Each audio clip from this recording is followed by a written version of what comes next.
time for this baby to get a new home. Please subscribe to my channel if you haven't already, and don't forget to hit that notifications bell. I'd really appreciate it if you help to support me. I'm here to help you guys out, so please help me out by hitting that subscribe button. So I've had this truck for several years, and basically when I bought it, I anticipated having to get a donor body and frame for it because it's so rusty. As you can see, the rocker panels are really bad. The frame is quite rotten by the body mount there. And it's basically, I just can't register it in the province I'm in the condition it's in. So I anticipated this several years ago, and then I picked up an FJ60 from the States. Anyways, this is where I'm going to be taking this apart. I'm going to be stripping the drivetrain, radiator, basically the wiring harness, dash, everything, axles, suspension out of this BJ60, and I will be swapping it all over to the FJ60.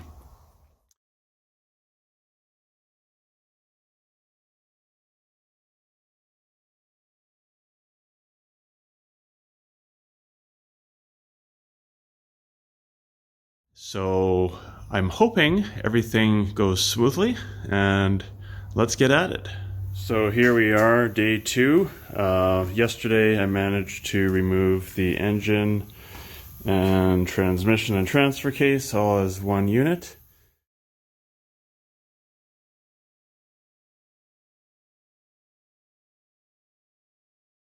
And now we're working on the suspension. I have to swap the suspension and the axles. So I'm removing the axle from Mr. Rusty here, and then he's going to go on Mr. Not So Rusty.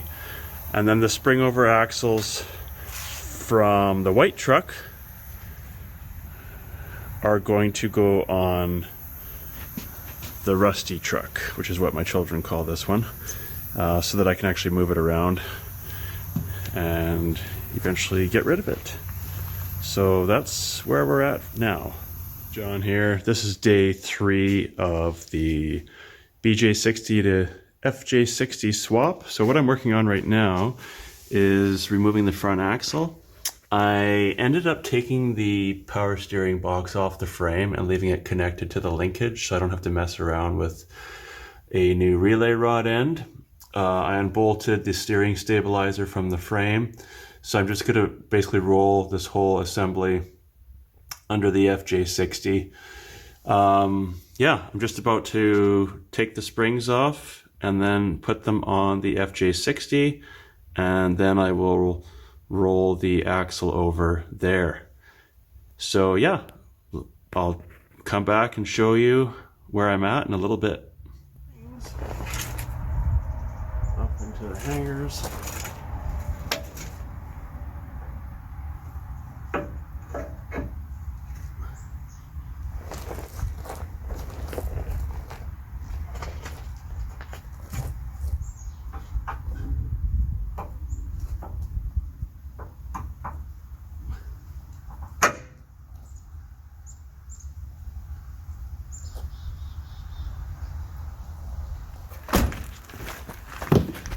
Okay, we're moving the Rusty truck, which is what my children would call it.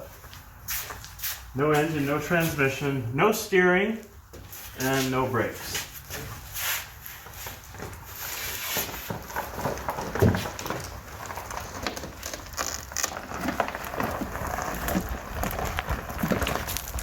Look at that, it steers itself.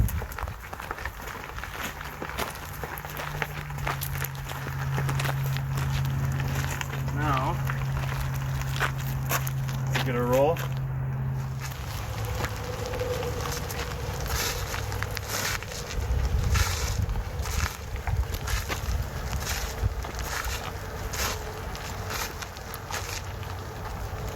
Should be enough. See if we can get this thing in here.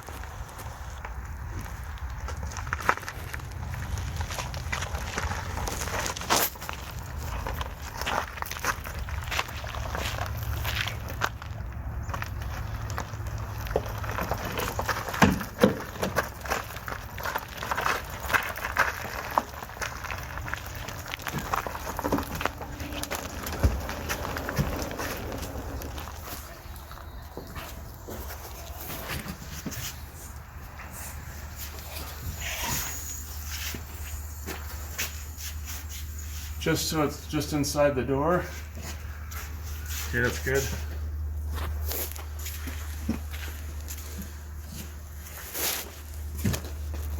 So I'm at the end of day 3.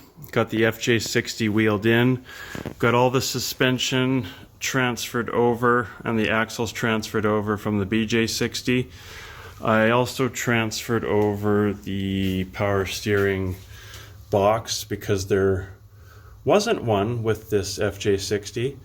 Next, I will be stripping pretty much everything away from the engine bay here, and then basically taking any parts from the BJ60 I need to complete the job. So this is where we're at now. That's all for now. John here. So this is essentially day 4. Yesterday I just spent some time cleaning the crap out of this truck. But yeah, seats are gone. They were all just nasty. Rear carpet's gone. And the front carpet, maybe with some cleaning it might be okay. So I just pulled the wiring harness out. I'm going to put in the diesel wiring harness. And I've got, I don't remember what I was going to say. Anyways, we'll go around to the front here. Got the engine waiting here. As you can see, the engine bay is empty now. So the issue with this one is they removed all the brackets that support the brake lines. So I need to check my other truck to see exactly what I need there. On the FJ60, they run both brake lines on the passenger side, whereas on the BJ60, one brake line is drops down from the driver's side. So essentially what that means is if I keep them both on the driver's side, I have to relocate the brake line on the axle side, and that kind of messes things up a little bit. So anyways, what I'm going to try and do on this particular swap is try and do the BJ60 brake line routing, but the BJ60 brake lines are pretty nasty, so I'd prefer to use these ones because they're in really nice shape. It would just mean I have to relocate these lines here. I have to fabricate new brake lines. Unfortunately, the brake lines from the axle I took off are all mangled, so I can't use them. So essentially what I'd have to do is there is this junction point here. I'd have to bring it over to the other side. Yeah. John here. So this is day, I have no idea. I kind of lost track of how many days I spent working on this. There was a little bit of rust where the clutch master sits, and so I sandblasted that, and then I ended up redoing the whole firewall. It's just easier to do it now than when the engine's in there. At this point, I just want to keep the rust at bay, or essentially just eliminate the rust altogether. Turns out this section of the wheel well is kind of rusty, so I cut out a donor piece of the brown truck. In addition, I also cut out the rear seat pivot brackets and stiffener plates. You can see they're pretty rusty on this one. So on the brown one, I cut them right out. So at some point, I'll be able to get to that. I've got the dash in, the diesel wiring harness in. I'm waiting on some powder-coated parts, such as brake lines and fuel lines, and also a transmission mount, the transmission cross member that goes across the center and the back there. Once I have that stuff, I can start reassembling things on the frame and get the engine transmission combo in. I would love to detail every single bit of this, but I just don't have the time. I am probably going to replace the block heater though, because it's down in there and it's kind of a pain in the neck to replace it once everything's installed. That's usually how I do them, but I'd like to treat myself and make it a little bit easier and replace this one while it's already installed. The fuel tank, unfortunately, I noticed there's some rust on the inside. So what I've done is, you can see the exterior is not too bad. I'll probably sandblast the rust off that at some point.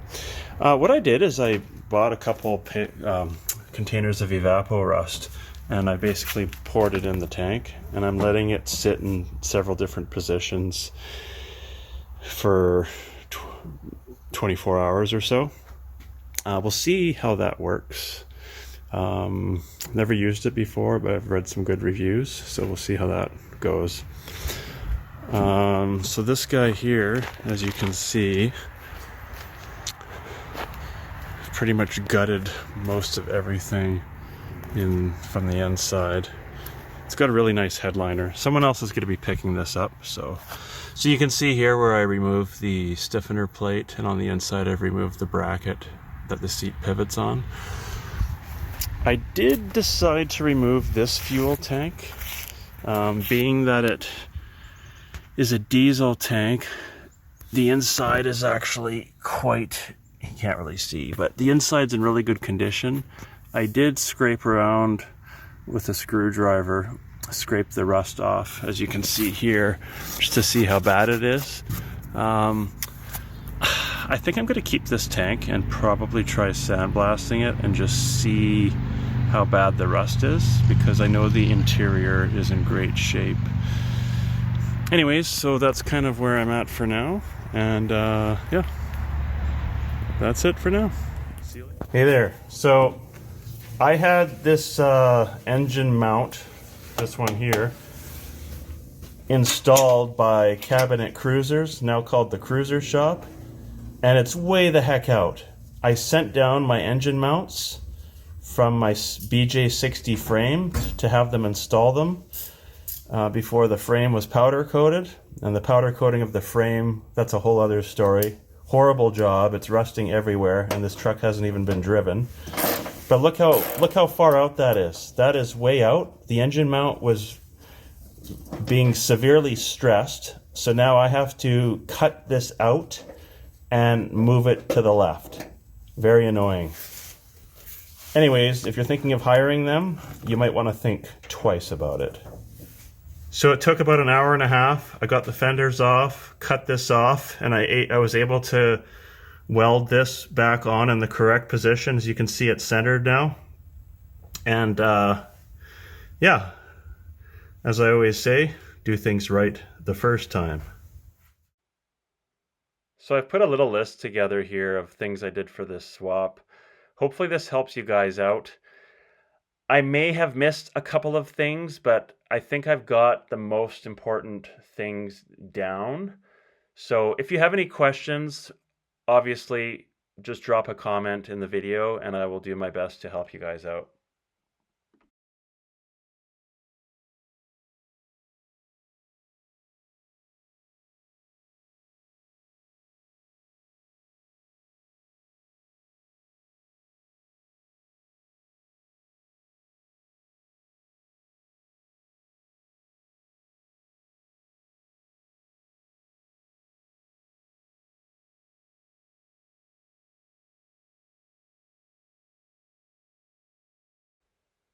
So if you guys have squirrels around like I do, if you park your truck in the wintertime, don't be surprised if you get a bunch of things stored under the hood of your truck. So in this case, there was a bunch of apples that the squirrel had squirreled away in the air filter box.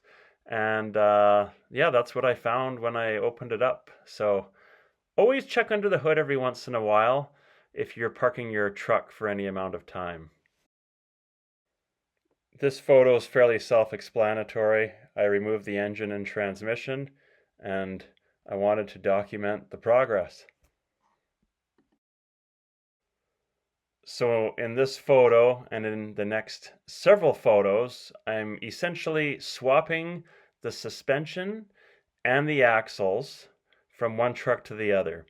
The FJ60 I received came with a ugly spring over axle setup so I wanted to get rid of that completely and put the suspension and axles on it from my BJ60.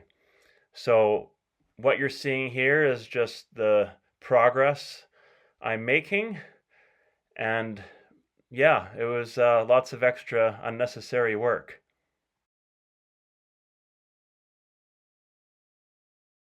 So the suspension swap has finally been completed at this point. You can see the suspension from my brown BJ60 is now installed underneath the white FJ60, which is essentially becoming a BJ60. And then you can see the spring over setup on the side there that came off of the FJ60.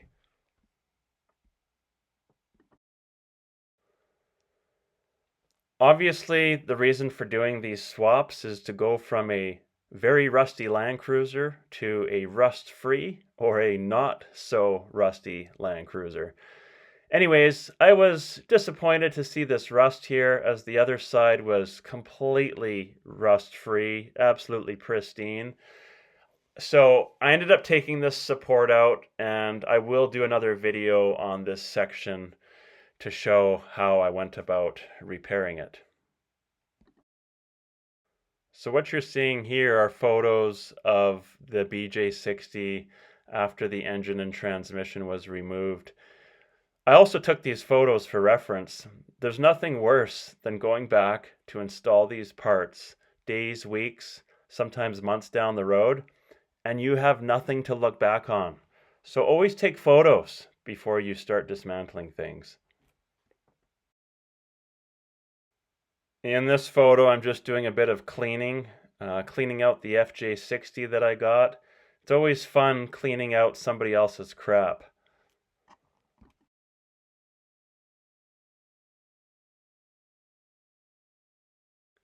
This is the little modification you're going to have to make to the fuel filler tube. You're going to have to grind out the little nozzle size restrictor so that the diesel nozzle can fit in the tube. I wasn't happy with how rusty the fuel line was on the diesel 60 series, so this is one that I fabricated to replace that one.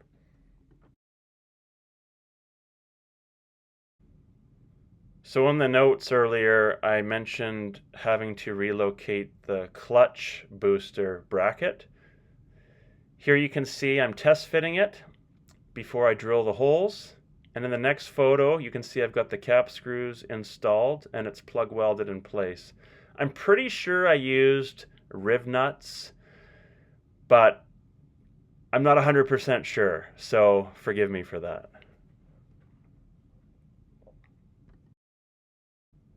Now, if your donor BJ60 does have a clutch booster, they actually have the nuts already installed on the Firewall to receive the clutch booster mount, which is really nice. Here's a random photo showing some progress on the interior. Here's a photo showing the proportioning valve and bracket. I took them apart so that I could sandblast and paint them. Here's a couple more reference photos that I took. It's always nice to have these photos to look back on when the time comes to reinstall the wiring harness.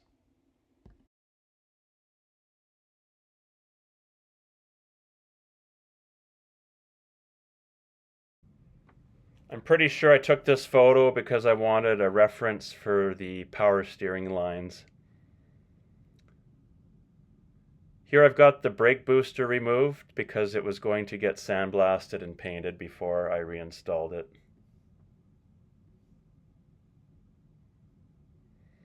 And here is the brake booster and clutch booster reservoir, which was also getting sandblasted and painted. As you can see in this photo, it has been sandblasted now.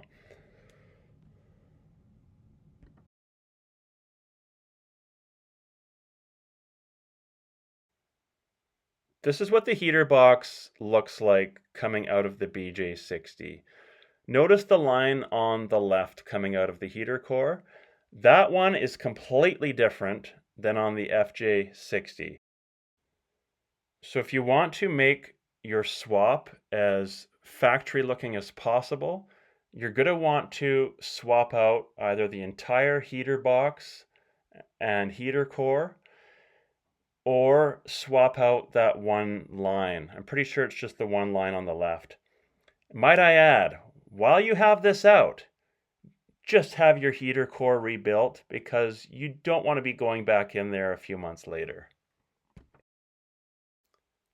Here's another random photo of the progress I'm making on the interior on the FJ60 once the heater core and everything has been reinstalled. So I couldn't leave well enough alone. There was a bit of surface rust on the firewall. So in this photo, you can see where I've sandblasted off that surface rust.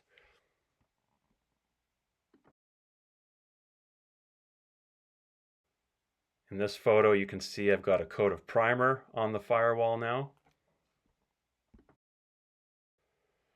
And in this photo, you can obviously see I've got some white paint on the firewall. It would have been nice to do a more thorough job, but I was using somebody else's garage, and so I didn't want to impose any longer than I had to. In this photo, you can see a rear heater. It's the one located underneath the passenger seat. I always get rid of these things and all associated lines. As far as I'm concerned, it's just more stuff to maintain, more stuff in the engine bay that can leak. So I just get rid of it all. Here's what's left of my brown BJ60 Landcruiser sitting on the spring-over axles from the FJ60. Here's a bunch of random parts that I sandblasted and painted in the garage. And yeah, it's always so satisfying to put rust-free parts back on your Landcruiser, isn't it? So here's a little bit of progress, starting to install things on the firewall.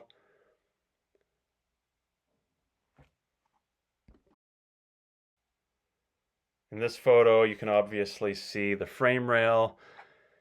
I've got the brake line and the fuel line installed. They were both powder coated.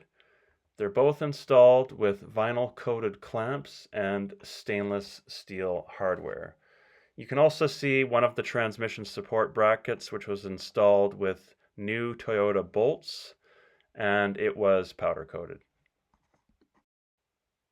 In this photo, you can see the fuel water separator. That was sandblasted and painted.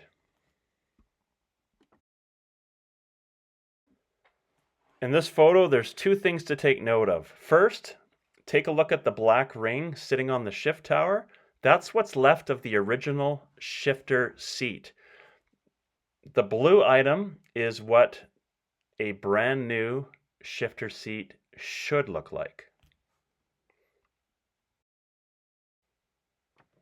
In this photo, you can see more progress is being made. There's not a whole lot to say here, I don't think, so I'm just going to be quiet.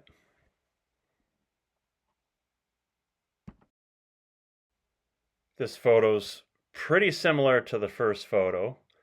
The clutch booster and the clutch master are now installed in this photo, so that's something to take note of.